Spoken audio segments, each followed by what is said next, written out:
আমি কখনোই পোস্ট করিনি যে আমার ব্রেকআপ হয়েছে। না, আমি অনেক কম কাঁদি, বাট যেদিন কাঁদি সেদিন একটু কাঁদি।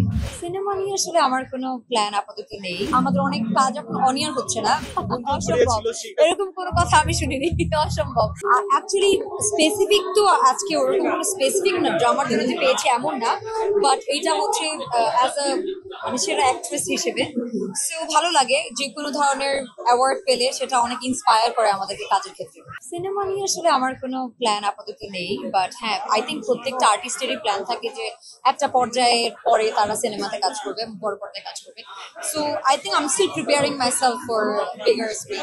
আই থিঙ্ক লাস্ট 5-6 মাস থেকে কাজ কম না, কাজ বরাবরের মতোই করছি, বাট যেহেতু আমাদের দেশে একটা ক্রাইসিস ছিল, সবকিছু মিলিয়ে আমাদের অনেক কাজ এখন অনিয়ার হচ্ছে না, বিকজ আই থিঙ্ক অনেক স্পন্সরের ঝামেলা, প্লাস হচ্ছে যে যেহেতু একটা দেশে এত বড় একটা মানে আমাদের একটা পরিবর্তন এসেছে, সবকিছুতেই একটু সময় লাগে। সো আই থিঙ্ক যে নাটকগুলো এখন পর্যন্ত পেন্ডিং আছে সেগুলো আস্তে ধীরে অনিয়র হবে। দুঃখজনক একটা ব্যাপার, কারণ এরকম একটা ঘটনা ঘটবে এটা অ্যাবসলিউটলি আনএক্সপেক্টেড। অনেস্টলি যেদিন এই ঘটনাটা ঘটে তার থেকে 2 দিন পর্যন্ত মানে আমি সত্যি এত কষ্ট পাইছি। আমি যখন কিছু লিখবো, পোস্ট করবো, মানে আমি সারাক্ষণ টিভির সামনে বসেছিলাম, লাইভ দেখছিলাম, and I was feeling really really bad, and luckily আমার ওদিন কোনো কাজ ছিল না, সো বাসায় ছিলাম, ফ্যামিলির সাথে ছিলাম। বাট ব্যাপারটা অনেক দুঃখজনক, বিকজ স্কুলে যতগুলো বাচ্চা ছিল সবাই আমাদের ভবিষ্যৎ। সো এভাবে আসলে চোখের সামনে ভবিষ্যৎগুলো যখন চলে যায়, এটা আসলে একদমই মেনে নেওয়ার মতো না।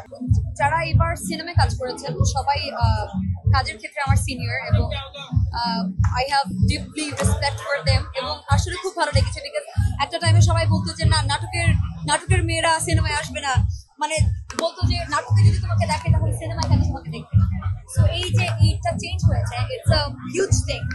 সো আমার আমার সিনিয়র আপুদের জন্য অনেক অনেক রেসপেক্ট, এবং ইনশাআল্লাহ I will try to do something like that. এখন পর্যন্ত কোনো কথা সেরকম ভাবে হয়নি, বাট আই থিঙ্ক প্রত্যেকটা আর্টিস্টের ইচ্ছা আছে বড় পর্দায় কাজ করার। সো যদি কখনো ভালো অপরচুনিটি পাই, অফকোর্স। দুষ্টু অ্যাজ এ লাইক মুশফিক তো আমার অনেক আগে থেকে ফ্রেন্ড, সো কাজের ক্ষেত্রে আমার ওর সাথে বন্ডিং খুব ভালো। যখন আমরা কোনো কাজ করি, আমরা স্ক্রিপ্ট নিয়ে ডিসকাস করি সেটে।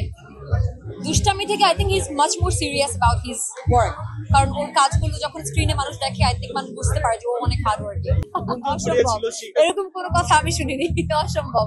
ও আমার অনেক ভালো ফ্রেন্ড, এবং আমরা অনেক আগে থেকে ফ্রেন্ড, 2014 থেকে ফ্রেন্ড। যখন থেকে আমি অ্যাক্টিং করি না, মুশফিক অ্যাক্টিং করে না, তখন থেকে আমরা ফ্রেন্ড। আমি কখনোই পোস্ট করিনি যে আমার ব্রেকআপ হয়েছে, এটা আমি জানি না। আমি নিজেও নিউজে দেখেছি যে আমার ব্রেকআপ হয়েছে, এবং দ্যাট ওয়াজ অ্যাবসলিউটলি ফানি। আমি আসলে সবাইকে রিকোয়েস্ট করবো, যারা যারা স্পেশালি আমাদের বাংলাদেশের নিউজ পোর্টালগুলো, যাতে মানে কোনো নিউজ করার আগে অ্যাটলিস্ট যাতে সেই আর্টিস্ট থেকে মানে শিওর হয়ে কেউ নিউজ করে যে আপু আসলেই কি এটা হয়েছে কিনা। বিকজ সবাই তো আসলে নিউজের উপর অথেন্টিসিটি আমরা সবাই এক্সপেক্ট করি। সো যদি আসলে এরকম মিথ্যা নিউজ হয়, পরে যখন সত্যি নিউজ হবে হয়তো কেউ বিশ্বাস করবে না। সো এটা অনেক বড় একটা রিকোয়েস্ট আমার সব সাংবাদিক ভাইদের কাছে। না, আমি অনেক কম কাঁদি, বাট যেদিন কাঁদি সেদিন একটু কাঁদি, বাট অনেক রেয়ার। আসলে ওটা নিয়ে আমার স্পেসিফিকলি কিছু বলার নেই। Some people will like it and some will not. So যেহেতু বাংলাদেশে থাকি, আমাদের ফ্যান্সদের মন জুগিয়ে চলতে হবে, এটাই হচ্ছে নিয়ম। So I am trying my best.